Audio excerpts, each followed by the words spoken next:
ইন্টারনেটটা আমরা ঘরে ঘরে পৌঁছে দিতে চাই, জনবান্ধব একটা সরকার হতে চাই আমরা। আইটিসি একটা মানে কি বলবো, এখনকার যুগে সবচেয়ে বড় একটা ইম্পর্টেন্ট সেক্টর।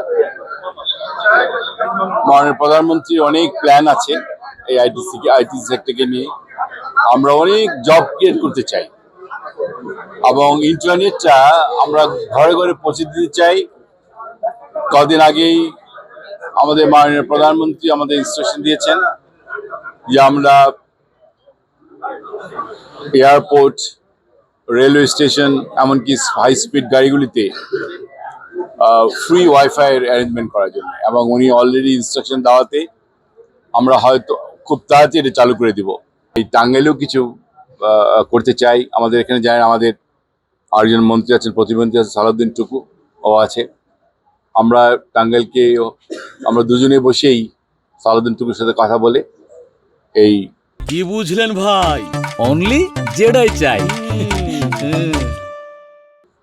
টাঙ্গাইল ডিস্ট্রিক্টে কি করা যায়, শুধু কি বলে আমাদের প্রায় কয়টা 12টা উপজেলা আছে। প্রত্যেকটা উপজেলাতে কোথায় কি করা যায়, আইসিডি পার্কের কথা চিন্তা করতে পারি আমরা। ইতিমধ্যে আমাদের মাননীয় প্রধানমন্ত্রী ইনস্ট্রাকশন দিয়েছেন যে 3টা বড় বড় টেক পার্ক রয়ে গেছে, আপনারা জানেন। এই টেক পার্কগুলিতে কিভাবে আমাদের ইনভেস্টমেন্ট বাড়াতে হবে সেই ইনস্ট্রাকশন আমাদেরকে দিয়েছে। আমরা চেষ্টা করছি বিদেশ থেকে ইনভেস্টার আনার জন্য। তো আল্লাহ চাই তো দেখি, কেবল তো আমরা এক সপ্তাহ হয়ে গেল। We have plans, as the Prime Minister always say, we have plans. একটু সময় দেন আমাদেরকে, ইনশাল্লাহ আমরা ধাপে ধাপে এগিয়ে যাব। আমরা জনবান্ধব একটা সরকার হতে চাই আমরা।